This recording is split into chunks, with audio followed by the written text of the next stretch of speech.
I just think for me, man, it's interesting to be on this journey. And one thing we talked about earlier was there's different ways to overcome something. And oftentimes I think let's say you're having an experience, and I really took this to heart, is when I was at my lowest moments in my life, it was when I was a junior in college playing basketball. And I just felt like nothing I could do could get me out of that rut, that I needed to overcome this thing. It had to be this way. And emotions, issues, quote unquote, are our body's way to wake us up, to give us an opportunity to change. Because we cannot heal from the same state of consciousness that made us sick. And you can take that in any context. We cannot evolve from the same state of consciousness that made us stuck. And my idea, my stubbornness to have it be this way or I won't be at peace was really the root of my problems. And what I didn't have to do was overcome and succeed and start and score 20 points. What I needed to do was change myself, change the lens that I was looking at the game, change the way that I was interacting with my teammates, change the way that I was responding to myself. I had zero moments of nurturing myself or compassion to myself on the journey. Zero. It was all outcome based. So I can either keep seeking outcomes stubbornly, overcome this. You can overcome this and do it. Or you can be more of an alchemist and change. Or you can be somebody that accepts themselves, accepts that they can't control all the outcomes, accepts that they won't be at their best every single game. Now that's changing the experience. That literally changed everything, and you didn't have to change any way you played basketball, any way that you viewed the game. And I'm saying you as in me. Right. That if I was able to find an ability to change, to be open to change, to be open to the fact that a lot of my anxiety, a lot of those painful, tough emotions were a message. They were coping for something in my mind that I was so fixated on. They were saying, hey, I cannot fathom something that you really have no control over, so I'm going to throw anxiety at you until you learn to change yourself. Until you learn that this is not the way that you're going to get the best out of yourself and the best out of life. But we're human beings. Nope. Sorry, God. I don't want to listen to anything that's going on inside of me. It's obviously the outside stuff that I need to change. It's obviously the outside stuff that I need to succeed in, and that's what's going to fix it.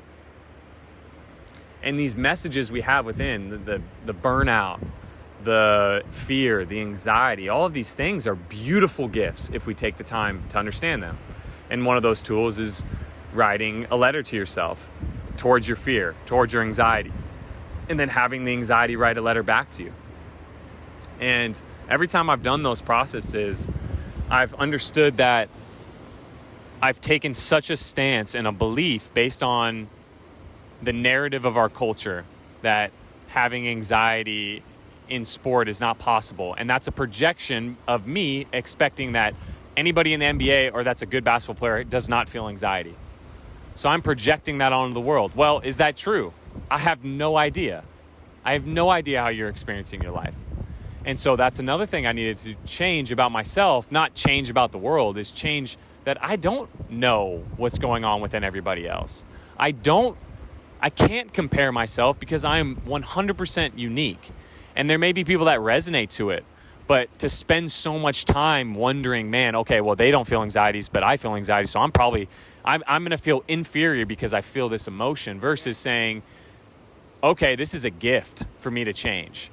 And if I can be like the water, the reason why we're sitting by water is something that is fluid. It transforms, it changes. If I toss a rock in there, it's going to morph around it and find the path of least resistance.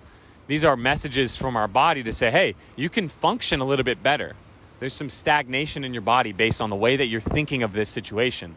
So instead of blaming our emotions and saying, oh, it's the anxiety that makes me not feel good or play well or all these things, you take a new lens of saying, man, maybe this is telling me something. Maybe I can change here. Maybe this is a gift for me. And to be able to do that is scary for a lot of people because we'd rather be victims. We'd rather say, oh, this is what's wrong, and it's out of my control.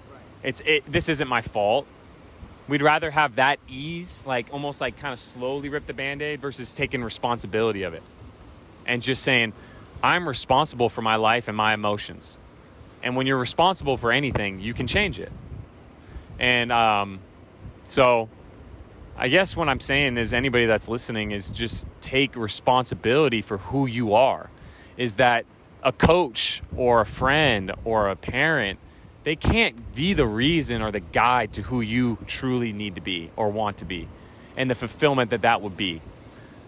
And we can complain about it all we want, but until you're willing to put action behind those complaints, it's a waste of mental energy. And I've really checked myself on that. Okay, are you willing to change anything about it? Nope, stop complaining. But it's scary to take responsibility for ourselves because we have to look ourselves in the mirror and understand that we play a role in everything that's going on. And so, I don't know. I guess that was another thing we had prefaced, and I don't want to guide this conversation anywhere else. Is there anything that's coming up for you? No, I just think the simplicity of taking responsibility seems so universal, and it's like, oh, easy. Let me just take responsibility. People say it all the time. Oh, you got to be responsible, but what does that really mean? And just talking to you, it like opens it up because, like I said earlier, like, shoot, I wouldn't have had that insight, if I just kept going with my daily life. But hearing you say, okay, if we just take all responsibility for everything that happens to us, it's no one else's fault but my own. So just to kind of, we were talking earlier, and this isn't really for the camera, this is to you. It was like in practice when I just felt like, oh man, I didn't feel like I could do anything, right? I just felt like I was stuck a little bit. And it's like, I felt like, could I have gotten fouled, blah, blah, blah. My mind was like, oh, you're getting fouled, blah, all that stuff. And it's like, wait a minute. No, I'm going to just say, hey, everything that I did was on me. Take responsibility for it. And in the past, like, I would have gotten so wrapped up about that. But when I just took ownership of it, it was like, okay, that's fine. Now, basically, how do you want to respond? And it's like when I gave permission for those external, oh, it's a foul. Oh, it's his fault. Oh, I hate the fact that he's locking me up. No, it's because I went to outward, and when I just kind of stay centered and trust my inner knowing, and knowing that just because I missed a couple times in a row doesn't mean I'm going to miss every shot for the rest of my life, or just because I can't get by someone in 2 possessions doesn't mean when I step into a game, I'm never going to get by anyone again. But that's naturally where my mind would go. So I just have to be aware of that and trust the simplicity of like, okay, I take responsibility for that. Now, how do I want to respond? Yeah, no, and you're hitting it on the head. There's a couple things. Is when you take responsibility, you give yourself a choice. When you're in reaction, there is no choice. It's just unconscious. It just happens. Okay, so our default mode network is negative bias. They call them ants, so our automatic negative thoughts. That's how our mind goes just for survival purposes. And so when you understand that your mind is going to go there, it's easier to bring yourself back with forgiveness. And that's why I said, don't even blame yourself. Just take responsibility. Because if you can forgive yourself and not blame yourself, then you're not putting that sword deeper. You're just taking it out and you're seeing what you can assess and learn. You have a choice. So, hey, this guy locks me up. He's a great defender. I'm going to look at this objectively. This guy's a great defender, okay? Now, if I take responsibility that this guy has typically locked me up, that's going to offer me a space. Okay, well, what gifts do I have? What skills do I have that can not overcome, but shift this scenario so that I can succeed? Now you're actually intuitively asking yourself versus, I can't get by him. He's too fast. He's too quick. He's too strong. Okay, well, what gifts do you have that can go against that? Does that make sense? It's like taking that pause of like, I trust you. You have something in here. You have some gifts. You have some crazy tools, quickness. You can shoot the 3. okay, let's figure out, let's plan our attack a little bit and then trust our body. Trust what comes up. It's that awkward pause that you did earlier where can we just be still? And we're just looking at the ocean on a podcast. Like, no podcast does that. You know what I mean? And it's beautiful because it's applicable. Like, we're just talking about basketball, but it's everywhere. Yeah, and you brought up yoga earlier, which was the favorite thing about yoga is their most important pose, they say, is that final one. I don't know what they call it. But it's after you do all the yoga movements, you just lay there like limp as you can. And you're just still. And you're breathing. And you're taking in everything you did. You're digesting. It's like, think about your workout as food. Nom, nom, nom, nom, nom, nom, nom. You're not going to keep eating. You got to digest it a little bit before the nutrients hit. And to be in that stillness, to trust yourself, that's the period of faith for me. It's like, okay, I did a great workout. I believe that I trust myself more.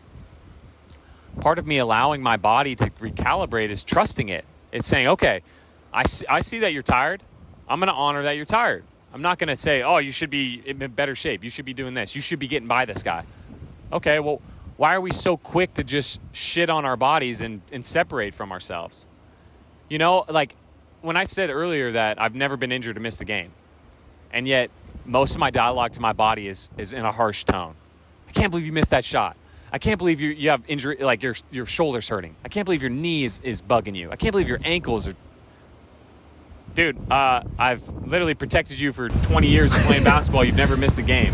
What do you want from me? Yeah. You know, so I told you in the car is like one tool that I heard one of my friends use was write down 3 things you did well in that game or that scenario and flush the rest.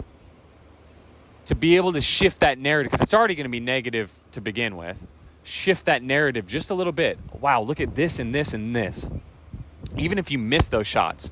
Sometimes I'll laugh and I'll be like, wow, the times that I feel like I gained the most confidence is when I tried something that I would have never tried in fear of failing, and I still fail, and I'm like, dude, that's a win. I trust myself so much now. Right. It's like those are the things I win, and then flush the rest. Okay, yeah, flush it. Got to sit and forget. Let it go. And that was the beautiful thing to bring back to presence is when we were having our 3-hour flow up there, that could possibly be better than the podcast we're recording right now. Maybe that was just for us. Maybe that moment, we don't need to think about it again. Maybe what was said was needed to be said. And I could be self-referencing right now and saying, dang, should I say something else? Should I do this? What if this is the only thing that we need to say? What if this is the only moment that it needs to be said and poof, it's gone? What if this is the experience? What if this is it? What if it could be just this is enough right now? What I say is enough. But, what arises in consciousness right now is what is needed to be expressed versus trying to plan life and figure it out. Right. And, this guy says to wake up and do 1,000 push-ups a day. Okay. This guy says to fast in the morning. Okay. Yeah. This guy says sleep in as long as you want. Sleep's the best thing. Right. Okay. So all different systems, all different ways of thinking about life. Who's the person in that? Whose experience am I going to trust more? Somebody else's experience of doing 1,000 push-ups, or me waking up and saying, oh, well, I actually feel a lot better when I just wake up and I go to the beach. So I know I'm bouncing around, but no, it was awesome. That's the best ones, where it just, we don't know where it's going to go. It just goes. Yeah. Like, no form is what does the wristband say? No, emptiest? Highest form is no form. Bruce Lee. Right. So we just... No form. Does that make any sense? No. But what did we talk about paradoxes? Because I want you to explain it to me now. There was something you really resonated to when you were talking. Actually, I'll preface it real quick. You were reading Zen Mind, Beginner's Mind, and you said something so beautiful that I've never thought of. Is like kids, and I've always viewed kids as these like magical beings that we don't need to like. I'm honored to be around them because it's like I learned so much by their state of being. Like they're so free. They don't wake up with a grudge the next morning. They have their tantrum, they scream, they cry, and they're good. They get out what they need to express. They're very intuitive. They know, hey, I want food. So I'm going to cry, you know? And of course there's some wisdom we can get along the way where we can become more responsible and we can make choices when we get older. But you said something so dope is like the Zen master is really just like the kid. That's the same state of consciousness. So we don't need to accumulate. And then we talked about just paradoxes and contradictions and what those offer. Do you want me to try to go into it, or do you want to try to? You want me for sure? Okay. What I've really thought is like in different forms in your life. Like we never step in the same river twice. So if I'm 20 years old and I hear a quote, when I'm 21, I'm going to hear it in a different way based on my state of consciousness. And what I really started to think of was like, man, life is pretty contradicting. And on the other side of this wristband is the yin yang. It's balance. So we can't be fire all the time. Sometimes we need rest. One thing is not always truth all the time. It's not always this way.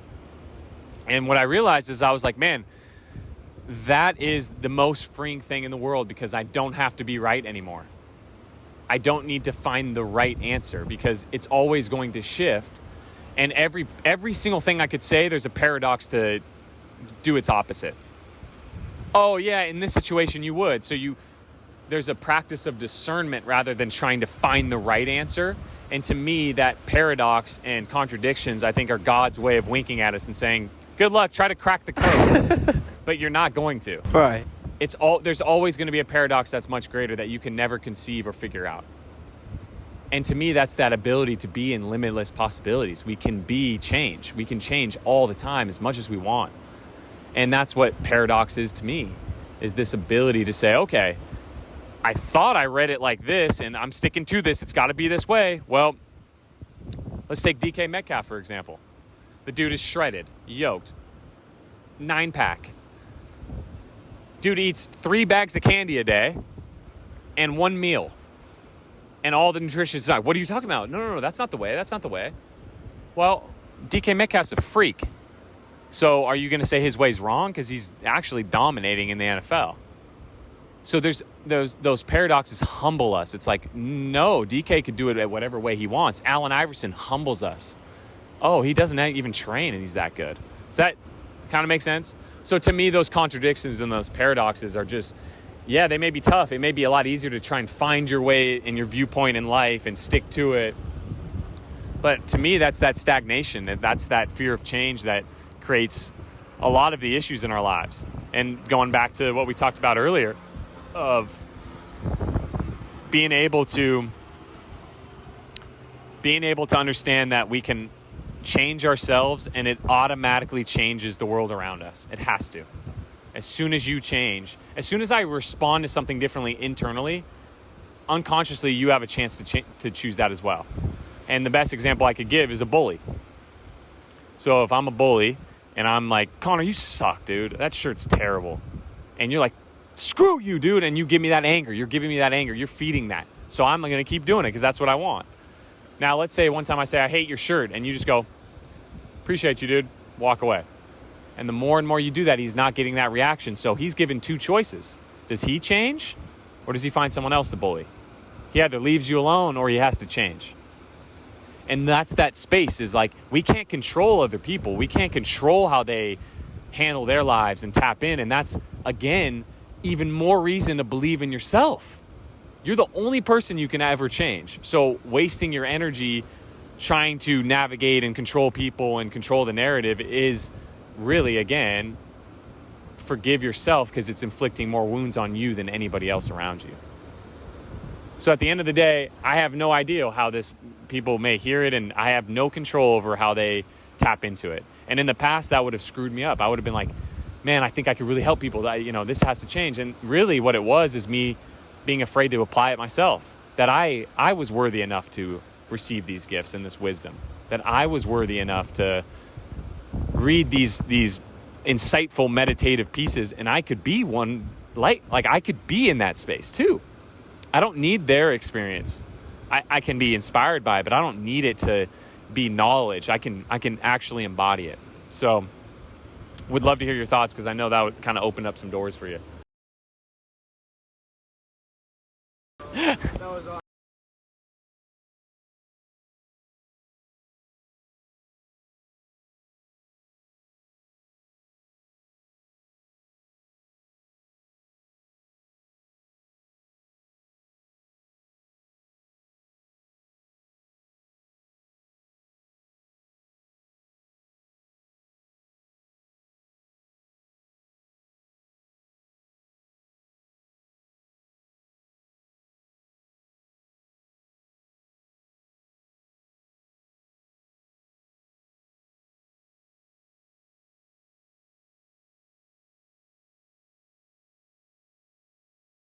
Wow. That hit me, I that love was like- that.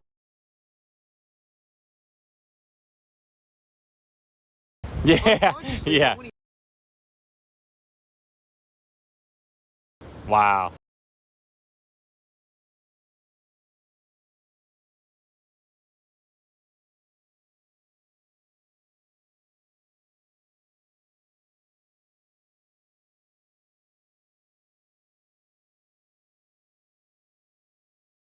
Yeah. You see, you're aware of that. I've never thought about that. You know, just like it is the beginner's mind. The Zen mind is the beginner's mind. It is returning back to that space. It's not attaining some wisdom out there. It's not some enlightened state. It's actually just returning back to yourself. It's easier. And so the question I asked you earlier, would you rather be right or at peace? Always at peace. So we say that, but in the moment when we're in these like mind projections and biases and judgments, we're in these spaces where we're putting it out on the world. We say all those things like, I'd rather be at peace. But in those moments, it's so easy to think like, I can control this, I can change this, I could and we forget to come back to ourselves. Yes, and I think like social media is a good way to manipulate your image. Like I was reading Warren Buffett. It's like this guy, this kind of disciple of Warren Buffett was writing a book, and it was a money book. The money one I was talking about, but it wasn't money. It was life. It was his lessons. He was just an investor. That was his vessel. And Love that. He was saying like one of the things he got from Warren was it's like a lot of people would rather look cool than actually be cool, you know? And there was another one that was just incredible, but I forgot what it was. Would you rather look rich or be at peace? And it's like, well, what are we choosing, you know? Like, so I just think, I don't know where I was trying to go with that, a little off tangent, but Can I pile onto that? pile on. Like the ability to say, would you rather look cool or be at peace? That again is something I was sharing with you earlier that's been tough in my life, is understanding that who I am at this age, it's hard to compare myself to anyone. Like, okay, I worked on an organic farm after school with a college degree. I go into podcasting. I'm trying to be a writer. There's not a lot of people to compare myself to, so it's easy to judge myself. And comparison is really just judgment. You're judging yourself compared to somebody else. And so I think one of the gifts that I was given coming to San Diego again is being around all these young people that have these different jobs, these 9-to-5s, all their insurance is taken care of. And I'm sitting here like trying to start my own business, trying to do my own thing. And a lot of the work that I do is intangible. I don't get to see these things. I don't get to see the cars and the flashy stuff that deems success, none of which I care about at all.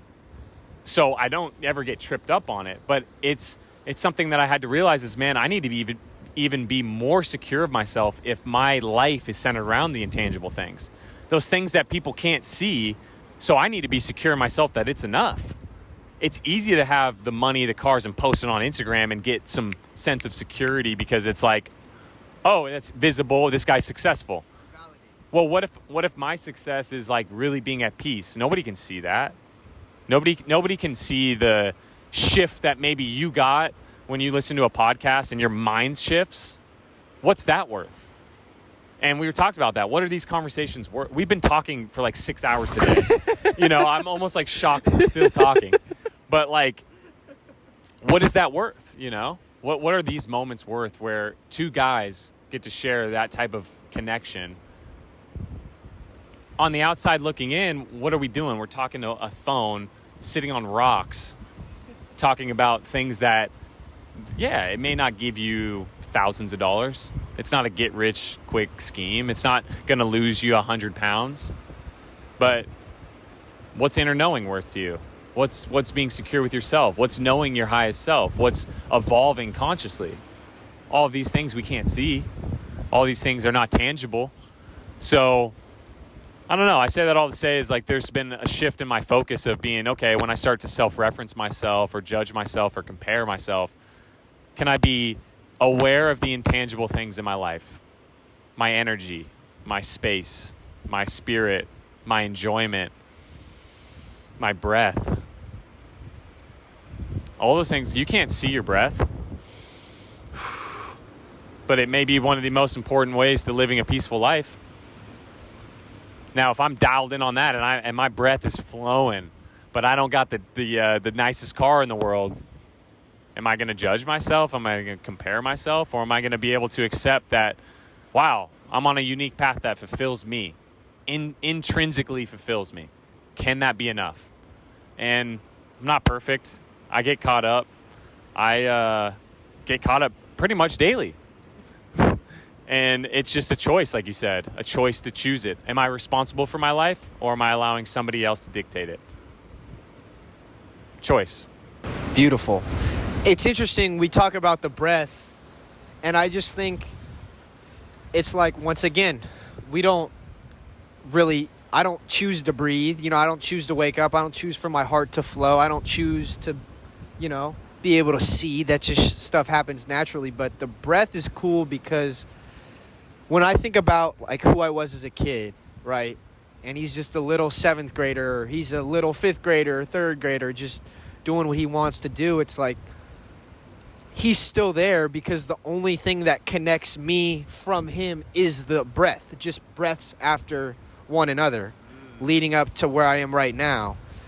So when I was thinking about that, I was like, the power of it, and if I can, no, not if I can, it's because it's right now.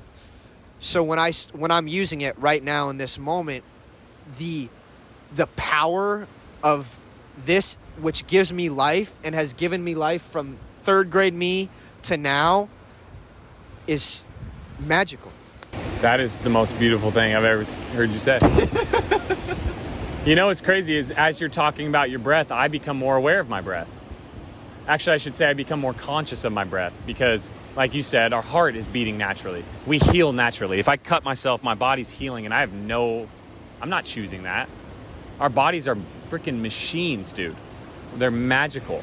And when you're talking about your breath, I start to be more aware of my breath. I start to relax more. But that's a very, very deep topic to talk about because we can be aware, we can be aware that the ocean is flowing and the waves are crashing. We can be aware that our breath we can also be aware of these negative thoughts that may pop up. We can be aware that there's a war going on right now. We can be aware that COVID took out a lot of lives. We can be aware of all these things, but we have, when you take it from awareness to consciousness, you can almost dial in on the reality you want to set. So when you become aware, have you ever not been aware that you're breathing? Like, you would not be alive if you didn't know that, okay, your breath's happening automatically. But there's a lot of times, even in this conversation, I probably was only conscious of my breath until you started talking about it. Conscious of it. So, oh geez, I'm kind of like in real time, I'm a little bit tight in my shoulders. I'm a little bit tired from the night before. And my breathing was a little bit more shallow up here. But now that you brought it to my awareness again to be conscious of it, now I can breathe a little bit deeper.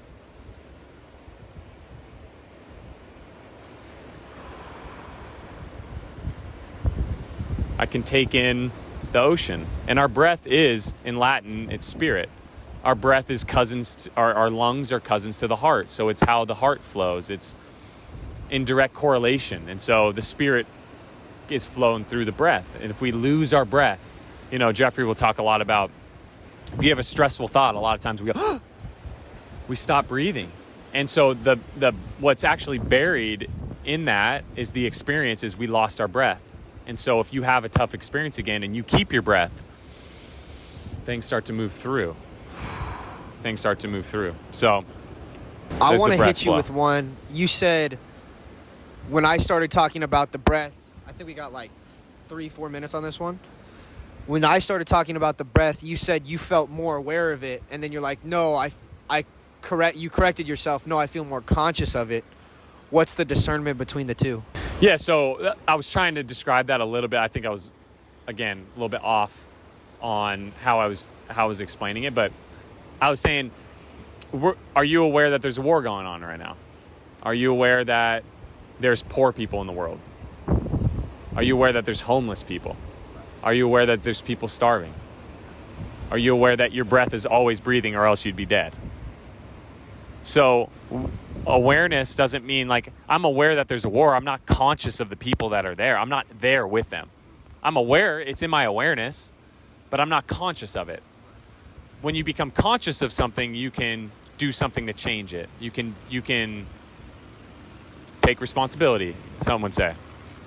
Does that make sense? Yeah. So like I'm aware that I'm sitting on this rock and now I'm conscious that my butt is hurting because I've been sitting on a rock. I thought the same thing. You see what I'm saying? Yes. You've been aware that you're sitting on a rock the whole time, but you didn't become conscious of how it's actually affecting your body. Like if I become really conscious of my posture right now, it's like I feel a little bit crunched because we're kind of like sitting downward. We've been talking a lot all day. We've been sitting up all day. And I told you my body's been tired. So my natural tendency this whole pod has been to kind of like sit and crouch. So does that make sense? 100%. So you can be aware of all these things, but there's a difference between awareness and consciousness. And so that consciousness is like if you're in a game and you're getting hella worried about the fans in the crowd. Okay, I can be aware that there's fans in the crowd and that they make me self-conscious sometimes. I can be conscious, though, that I'm going to trust myself. That's my choice. Nobody can dictate where my consciousness is going to go. That's my current consciousness. Our highest currency in life is our consciousness. That's intangible. So when you say it's not about money, he's writing a book about not about money. Well, yeah, he's creating a consciousness that currency just flows. He's not attaching himself to money. He's just, okay, money's coming in, money's going out. Breath comes in, breath comes out. That's life.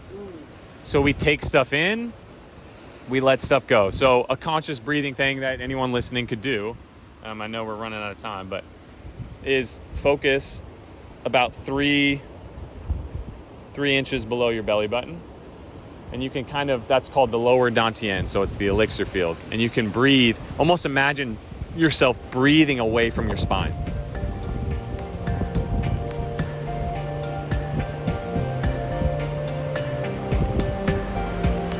And those are just subtle things you can do to just become more conscious of your breath and how it's affecting you. You know, if you're up breathing like, of course you're not going to be relaxed and grounded. So, does that make sense? Perfect. Do you understand the difference now? All right. Thank you, sir. Yeah.